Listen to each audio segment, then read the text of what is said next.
Eh la famille, j'espère que vous allez bien et que vous êtes en super forme. Et préparez vos cordes vocales pour ce dernier match de poule de Ligue des Champions. On veut vous entendre chanter et gueuler tout au long du match sans s'arrêter. Car demain soir, il n'y a plus de calcul, plus de projection, plus de demain. Ce soir, l'Union Saint-Gilloise joue contre le classement, contre les statistiques, contre ceux qui disent que c'est déjà fini. 31e sur 36, un chiffre froid, un chiffre qui ne raconte rien de la sueur, des kilomètres, des sacrifices. En face, l'Atalanta, 2 mois de forme, 2 mois de certitude, 2 mois à entendre qu'ils sont supérieurs. Mais ce soir, ce n'est pas un match de tendance, c'est un match de survie. Il n'y a qu'une seule obligation, gagner. Pas pour rêver, pas pour espérer, pour rester en vie. Et après ça, il faudra regarder ailleurs. Compter, espérer que le football fasse ce qu'il sait faire de mieux, briser la logique. Parce que dans ces nuits-là, les pourcentages n'entrent pas sur le terrain, les classements ne défendent pas, et les favoris ne sont jamais à l'abri.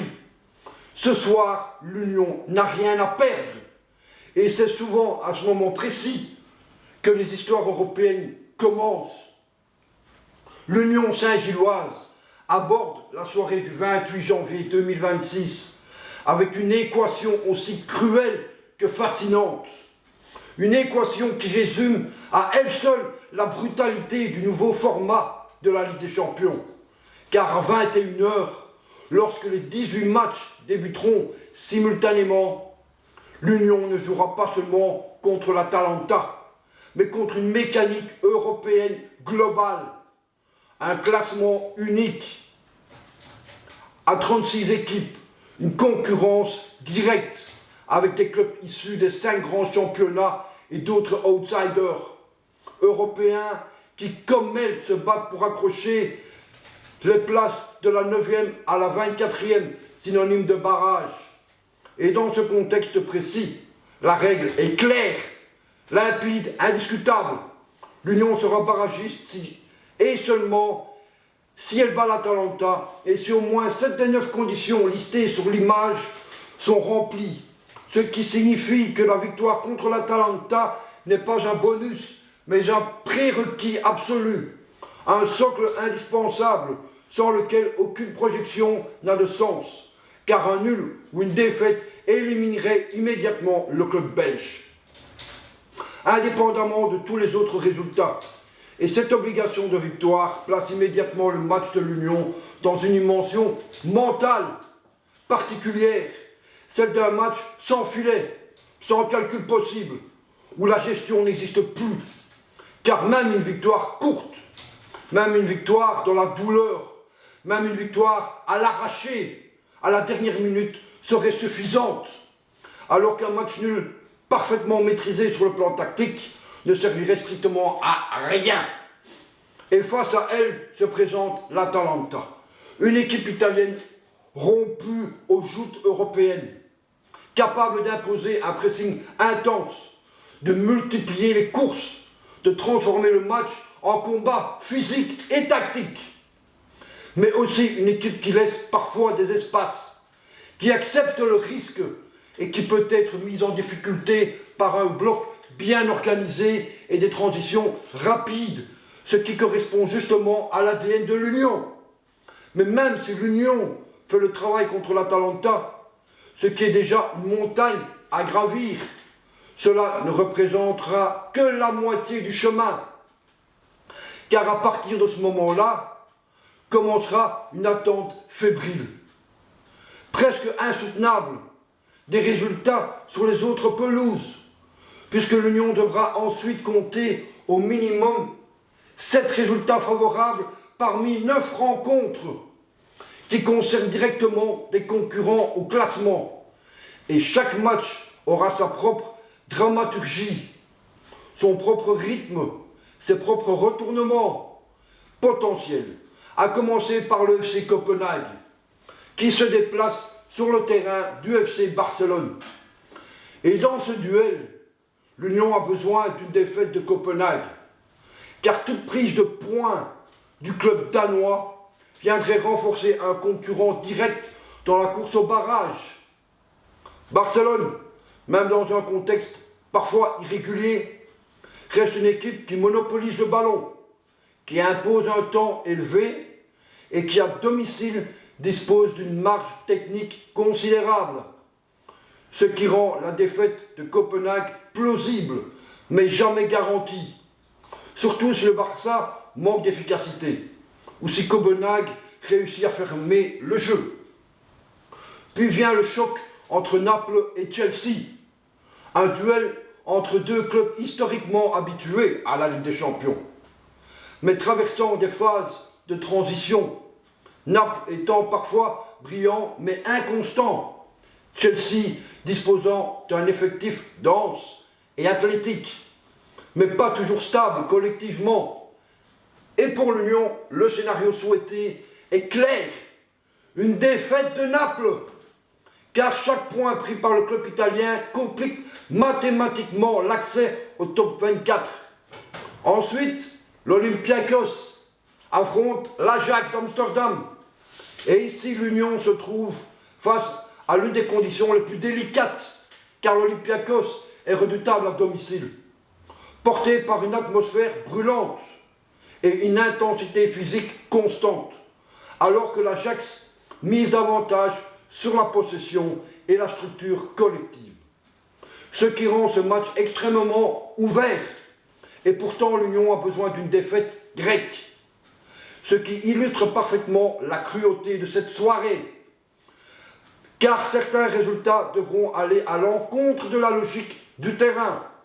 Puis vient l'Athletic Bilbao contre le Sporting Portugal, un affrontement où l'Union espère une défaite des Basques, mais Bilbao est historiquement très solide à San Mamés, discipliné, agressif, difficile à manœuvrer, ce qui rend cette condition compliquée, mais pas impossible.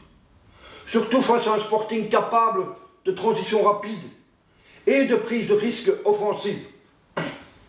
Ensuite, le PSV reçoit le Bayern Munich. Et ici, paradoxalement, c'est l'une des conditions les plus favorables pour l'Union.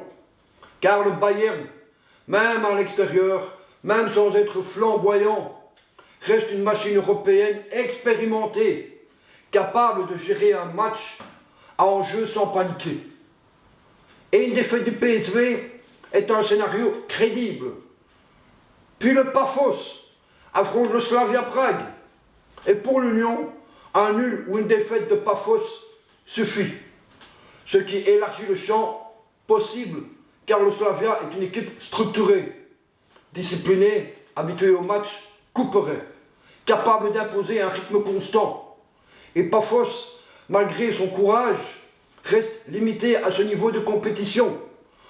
Ensuite, Benfica reçoit le Real Madrid. Et là encore, l'Union n'a pas besoin d'un petit exploit total, puisqu'un nul ou une défaite de Benfica suffit. Et le Real Madrid, dans ce type de soirée européenne, sait parfaitement gérer la pression, temporiser, accélérer quand il le faut, et surtout éviter la défaite. Ce qui rend cette condition raisonnablement favorable. Puis Bodo Glimt affronte l'Atlético Madrid, un duel de style radicalement opposé, entre le jeu vertical, intense et sans complexe des Norvégiens, et le bloc compact, cynique et discipliné de l'Atlético. Et pour l'Union, là aussi, un nul suffit, ce qui est loin d'être irréaliste face à une équipe madrilène capable de fermer totalement un match. Enfin, le club Bruges reçoit l'Olympique de Marseille. Et cette affiche a une dimension émotionnellement particulière, car Bruges est un rival belge indirect, solide, organisé, mais Marseille est imprévisible, capable de fulgurances comme des passages à vide. Et l'Union se satisfait là aussi d'un nul ou d'une défaite brugeoise, ce qui montre bien que toutes les conditions ne demandent pas des exploits retentissants, mais une combinaison subtile de résultats. Et c'est là que la règle des 7 sur 9 prend tout son sens. Car l'Union peut se permettre que 2 scénarios échappent à ses espoirs. Mais pas plus, ce qui signifie que chaque but encaissé ou marqué ailleurs en Europe fera vibrer le banc, le staff, les supporters, les téléphones, les écrans, car dans ce nouveau format, il n'y a plus de groupe isolé. Tout est interconnecté. Et pendant que l'Union tentera de faire tomber l'Atalanta, elle devra vivre une soirée schizophrène, célébrant un but du Bayern à Eindhoven, tremblant sur une occasion de Copenhague à Barcelone, retenant son souffle à Athènes, calculant sans cesse les probabilités. Et c'est précisément cette complexité qui rend cette qualification potentielle si marquante. Car l'Union venait à se qualifier pour les barrages. Ce ne serait pas le fruit d'un seul exploit, mais d'un alignement presque parfait de performance, de résistance et de résultats favorables à travers toute l'Europe. Une soirée où la Belgique regarderait non seulement un match, mais 18. Une soirée où chaque coup de sifflet final serait scruté, comparé, analysé, recalculé. Et quoi qu'il arrive, cette soirée du 28 janvier 2026 restera comme un moment charnière pour l'Union Saint-Gilloise. Soit comme une frustration immense, soit comme l'une des plus grandes soirées européennes de son histoire moderne. Car atteindre les barrages dans ce format-là, face à cette concurrence-là, avec cette pression-là, ce serait une performance qui dépasserait largement le simple cadre d'un résultat sportif. Ce serait la confirmation que l'Union appartient désormais pleinement au paysage européen. Ouais! Donc voilà les gars. Maintenant, tout le staff, le coach, les joueurs, vous savez qu'est-ce qu'il vous reste à faire maintenant? Faut pas calculer, jouez, mettez le pressing très haut, montez en bloc, redescendez en bloc, passes précises les gars, je veux voir des passes précises. On regarde où est situé son coéquipier, on calcule sa passe. Je veux voir des duels gagnés, je veux voir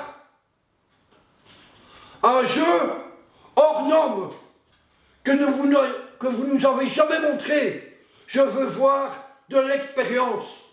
Même si on apprendra encore, et même si on apprend encore.